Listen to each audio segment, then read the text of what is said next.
Welcome to Unbiased and on the Fence. I'm Shane. Thank you guys so much for joining.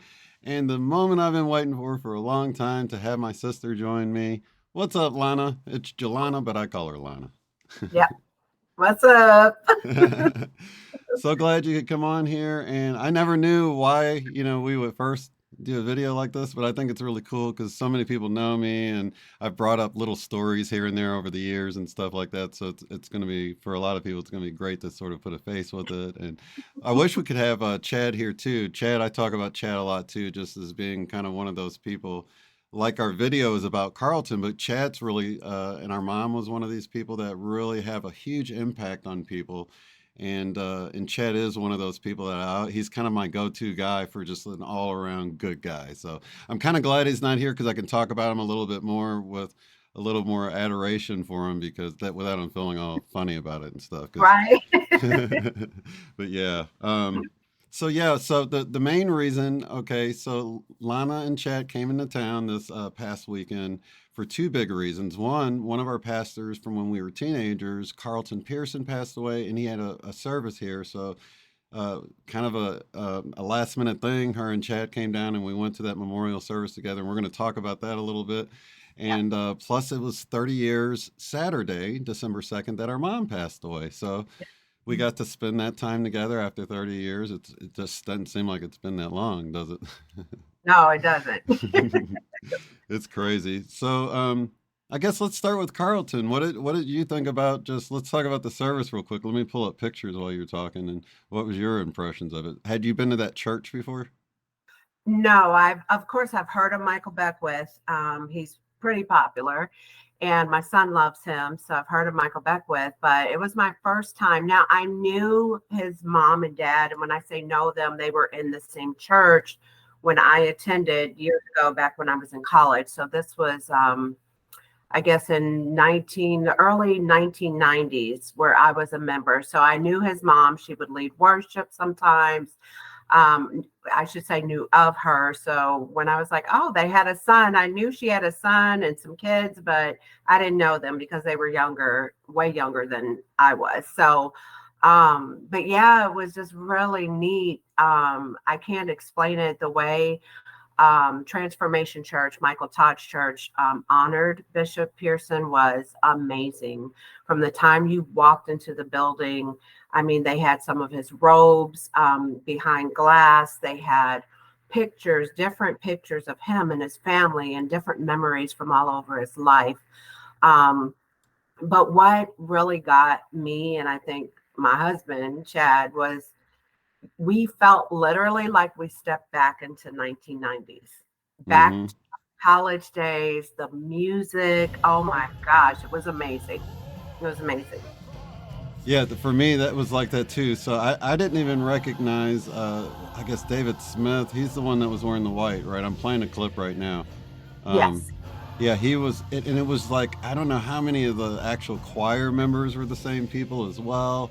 But, there was just something about, I almost felt like I'd stepped back into this time machine and went back into the years of my teen years, going to higher dimensions, Yep.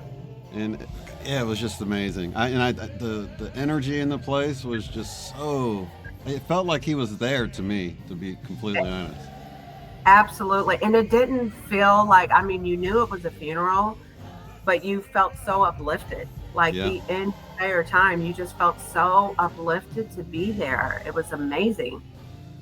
This clip I'm showing now has Michael Todd. Now, this is the son of the lady who used to sing praise and worship when we went to church in the 90s. So I actually got to, let me close this out. We'll come back to Lana and my face here.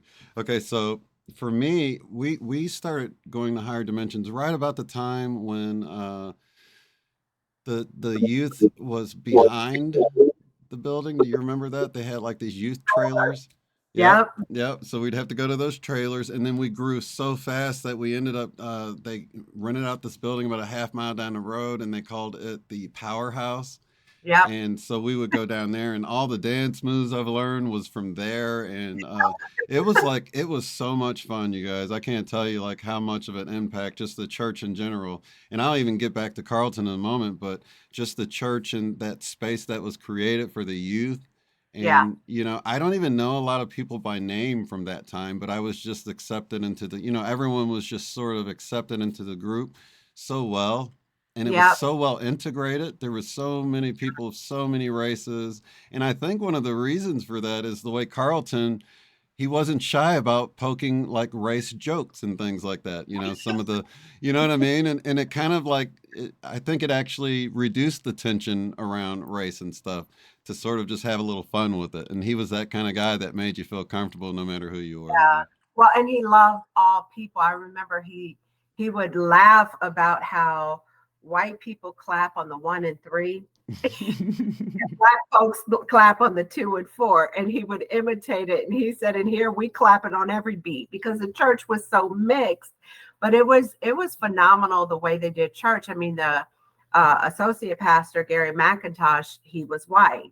Another pastor, Helen Stubblefield, at the time, she was white. Like youth pastor was black. Like it was just a constant mixture of Hispanic and black and white and all races that came to the church. So and I had never seen church done quite like it on that level.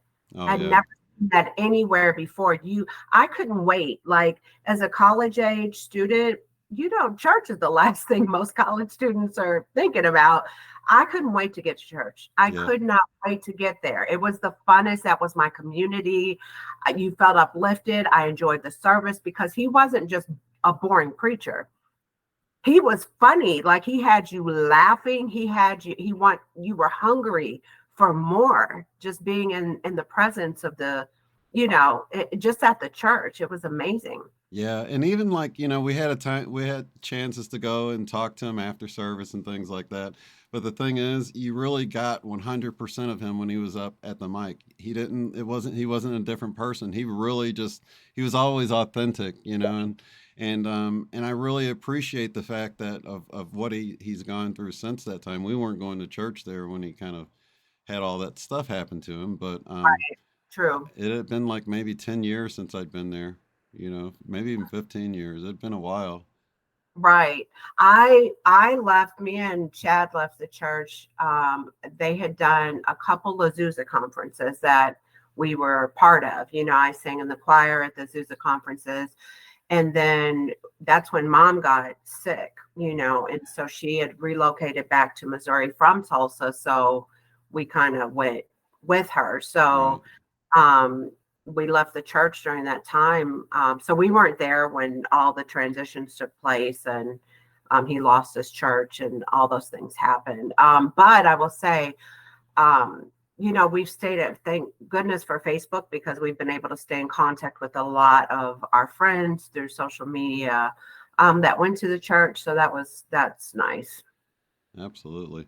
Yeah, so we actually moved to this area just because of the churches, which would probably be hard for a lot of people to believe, but we Yeah. came down here because at the time we were going to Dave Roberson's church, and we had a weekly meeting with Mike Murdoch. Yeah. Actually, let me pull up some of these pictures, you guys, because I actually used to play drums for Mike Murdoch when he come to town. That was an exciting thing for me as a teenager, and to hang out with his son. And here's Yeah. let me pull this up. This is a picture of Lana and Mike Murdoch here. Sorry you can't see it, but it'd be messed up for the one I'm talking about. Oh, yeah.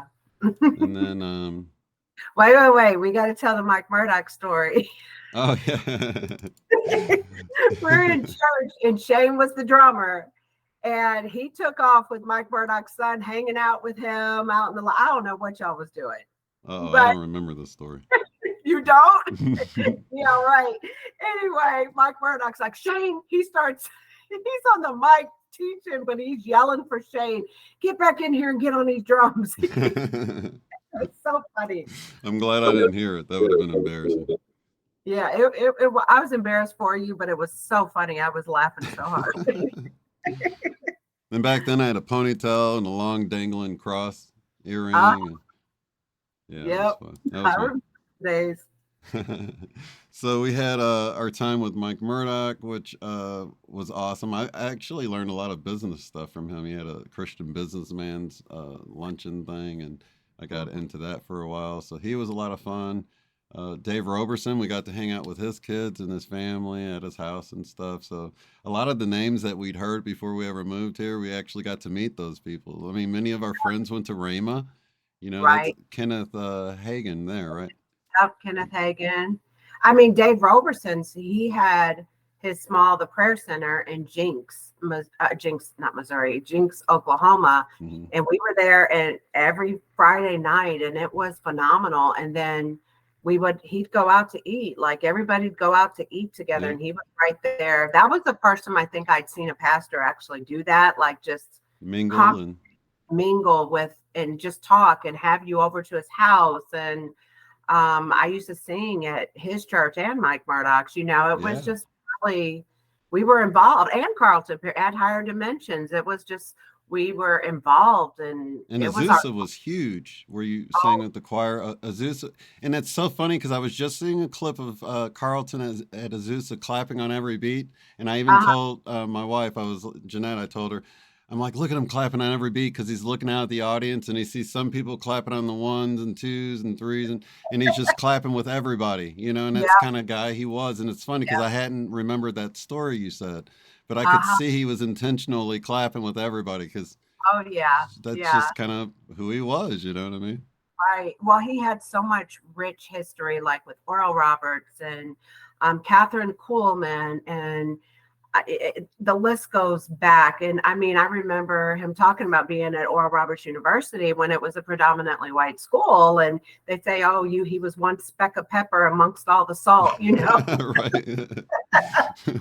But he didn't let that. He made friends everywhere he went, and Yeah. people just loved him. And that was what was so amazing about him. Yeah, he really was a charismatic guy, and you really can't say enough about him. And just this service and seeing all the people and all the beautiful energy. He actually had two services too. I guess we kind of went to the service that would have been like kind of the extension of where his church before, and where it kind Right. of went on to after he left.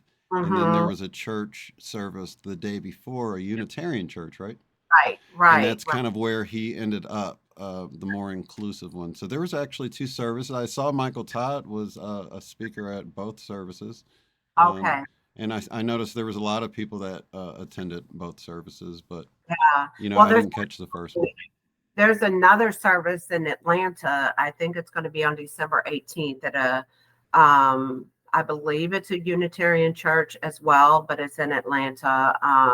I think December 18th, but don't mark my words on that. I won't be able to go to that one. But Hmm. so they're Some of our really, friends down there probably I make it right. yeah, yeah. I've had some friends in Atlanta say that they're going to go. So, That's awesome. Yeah, it's good to see all this celebrating and the people getting together. And I just mhm, saw you showed you a clip of. I'll actually link it below for you guys. It was a clip of him talking on with Megyn Kelly on her show, I guess, about the movie that came out. Because right. Netflix actually did a whole movie about the life of Carlton Pearson, which, if you hadn't heard about it or haven't seen it or you're curious to know more, it's a pretty good movie, and it goes into just what he had to go through Mhm. to just follow his heart. And that's the most difficult thing I felt. At the time, I wasn't sure about, what he was into. I just hear like, Carlton's lost it. He's like, you just kind of, Right. Right. and I didn't know really firsthand. I hadn't went and checked into it, but, um, it is one of those tells of following your heart, even if it cost you everything. Yeah. And Carlton was the kind of guy, he couldn't have faked it. I mean, that No. was that was his only route. He was too authentic to stand up there and preach something that he wasn't feeling anymore. So, Right. Right. so man, I can't imagine going through something like that and being such a public figure. Do you know what I Yeah. mean? Yeah. As I was at the funeral, it's like, of course, your heart is sad for what transpired, and he's physically not here anymore. But I was just thinking, what he went through, I guess, however many years ago when all of this happened, when he lost everything, I'm sure was far, far worse for him than being on his deathbed and the physical pain he was in due to the cancer. And I'm sure that was way worse to have everybody, for the Right. most part, turn their back on you and talk, because they still do it. They still, he was persecuted, like Oh, for real. his Yeah. words. And I can't imagine what that mentally did to him. And he's still, people I know that spent time with him and got to go and see him, a week before he passed. Said that he has always remained the same person. He remained loving, he remained kind. He did not change even a little bit, even after he felt the rejection from the church, and that speaks a lot to his character. Oh, absolutely. Yeah, it's such an encouragement to see somebody able to, because I know I'll never have to face that tough of a choice. You know what I mean? To make a Right, public decision that goes against everything, and oh right, man, you know. right. Me either. I mean, Well, I thought that often about mom. You know, could I have left the church and went off and really experienced life had mom not passed away? And that's just one person. You know, you got a whole congregations of moms and families. That's a lot of pressure. I mean, when you really think about what he had to do, oh my God, I Yep. don't, I don't envy him at all. No, me either. Me either. Well, speaking of that, let's talk about mom and our rich heritage because we went to Gateway Christian School in St. Louis, Missouri. At least I went for 2 years. I went for seventh and ninth grade myself, Okay. and I think you were like 2 years ahead of me each time, right? Mhm. Yeah. Right. But we had a connection with Morrison. Was his? Yes. I forget his first name, but yeah, Morrison ran I think it Gateway. was Jim Morrison, but I'm wondering if I'm mixing it up with the artist. So it might the singer Uh, Jim Morrison. I don't know. But there was Gateway Temple, and then he started an actual church, Right. um, Gateway Christian High School or school, Hmm. which was a high school. It was all ages. It was all grade school. So, and I ended up graduating from there.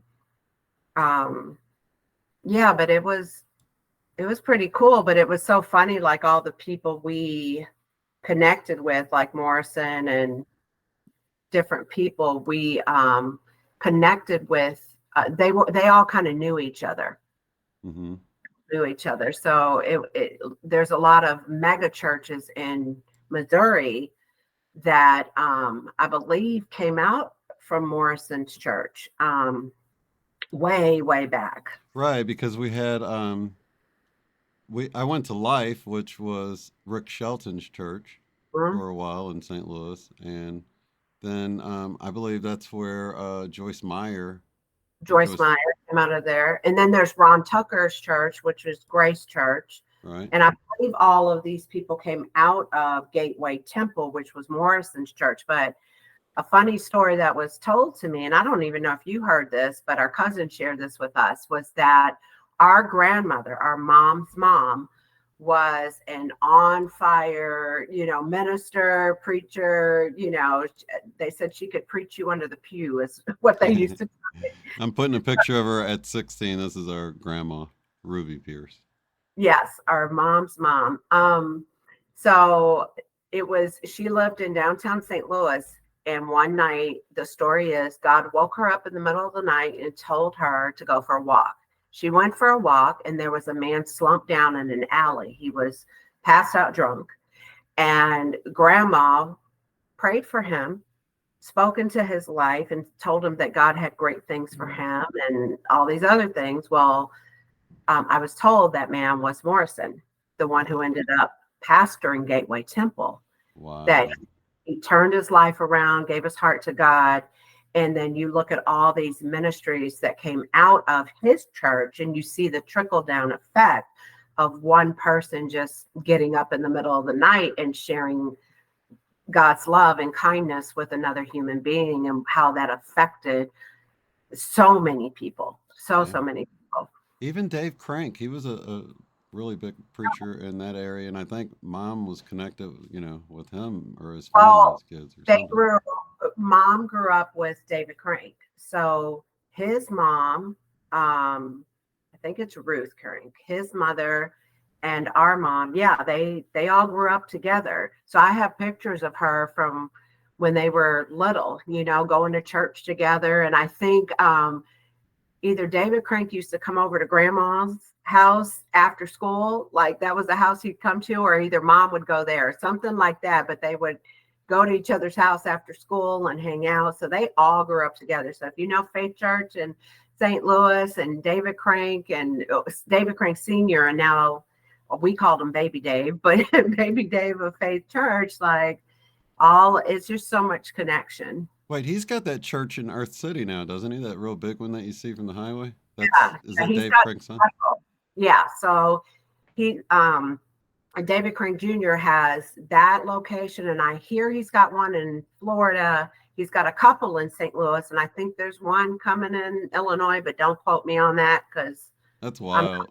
yeah, That's wild to see how far they've expanded. And I actually hung out with Dave Crank's or Baby Dave's younger kid, Jamie. I think his name was Jamie. Was it Jamie Jamie, and Crank? there's another brother after that too, Oh, but okay. yeah, Jamie Crank is the middle boy, middle son. Yeah, so I would always get to go over and play on all of his toys. He had four wheelers and dirt bikes, and just Yeah, it was a lot of fun. yeah. And this is what's cool. So when I was in college, if you lived in Tulsa, you know the Maybe Center. And they would always have these conferences. And I don't know if it was Azusa or not, but I happened to cut out early of the service and I'm just walking around and I'm walking around the building and out comes Pastor Carlton, or at the time it was Pastor Carlton, now he's Bishop Carlton Pearson, and David Crank come out together. And they're both hugging me, but they're both to me from two different worlds. One's from Right. and David Crank, like I've known about him my whole life because it's kind of almost, it feels like family just because mom grew up with him.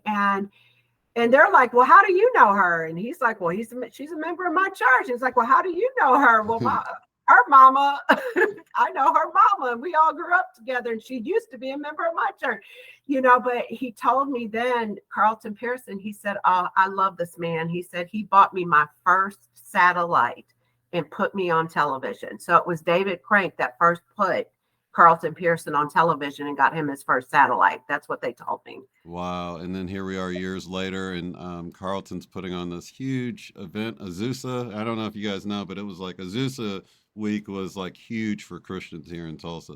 It's like Yep. you might not even gone to school. It was like a free ticket out of class and stuff just because you were Oh so yeah. Girl. and I do remember seeing Dave Crank there. You just don't realize, or at least I didn't, how big everything was Yeah. because I was so into it. Just I should have realized by the fact that Dave Crank, 6 hours away in this other major city, came to this event because it was that Right. big. And people from all over were coming, all over the world, actually, not just America. There were Yeah. people from all over the world. Those events were so huge. And I had no idea that Carlton was the one that put it on. I just thought it was, maybe the college or something, because it was just so Oh. massive. Well, I remember, if you know TD Jakes, I mean, most people, you got to be living under a rock not to know TD Jakes. But Right. TD Jakes, he had his own church and had been preaching. But the first time I heard him, I mean, I think there's a movie coming out, but he's done all kinds of stuff called Woman Thou Art Loose. And the first time I heard him preach that message was at Azusa. Oh, wow. And he blew up after that. So now you see where TD Jakes is, Yeah. but nobody knew him back when I first heard him. But it was after Azusa conference when he preached "Woman Thou Art Loose" that he just blew up. And there's so many Donnie McClurkin. There's some of these names that if you're in the church circle, these names. And it was like, wow, I remember them at Azusa, and I remember them, and they like blew up after after Azusa. So For me, I was kind of thinking about it because I knew we were going to do this show, and I was kind of like going through my memory, and I was thinking, oh my God, I remember how much we were into Carmen, right? And then when yeah, we found out like Higher Dimensions was his church, because we were Yeah. already a huge fan. We like had all his records and stuff, Yeah. and then we found out he went to Higher Dimension. So at first, I was going there just hoping I'd see like Carmen because I was like a huge fan. You know what I mean?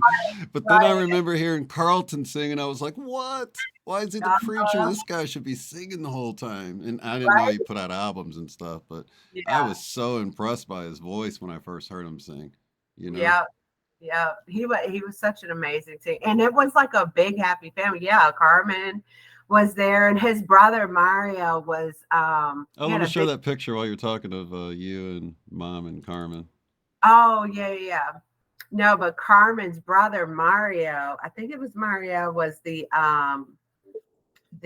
what do you call it, the security guard, and he had a big old like unibrow. He just was he was he was scary. I was like, I ain't messing with that dude. But Carmen's mom was a member of the church. It was just literally like, it's like to us, Carmen was like, Carmen, like, oh my gosh, he was kind of this idol in the Christian world for us.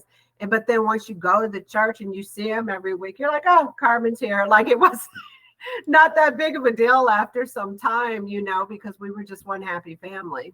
Right, but and part of that is like not realizing actually how big um Carlton had gotten just while we were there. It really exploded because I even remember them adding in another service and stuff. I just it didn't register, you know what I mean? Just how Yeah. much he was really growing, and it was like almost like we had all these other churches we went to, but we always had to go to Higher Dimensions, even if Oh, you were just catching one service and then going somewhere else for another one, oh you know. yeah, absolutely. So yeah, we had a lot of fun there, and it was really, for both of us, I guess it was really our formative years of really growing, and he was such a great role model to see someone that could be so authentic, but really funny. Because I always had a great sense of humor, I thought, but it was just never appropriate in church.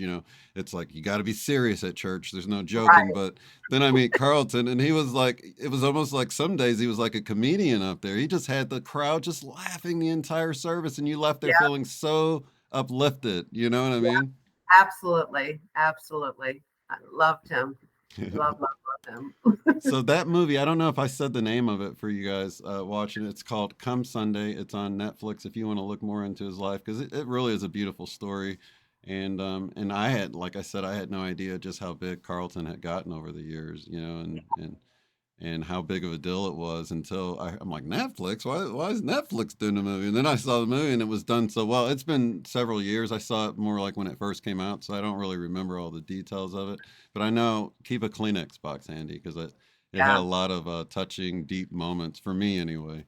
You Hmm. know. Yeah. Yeah.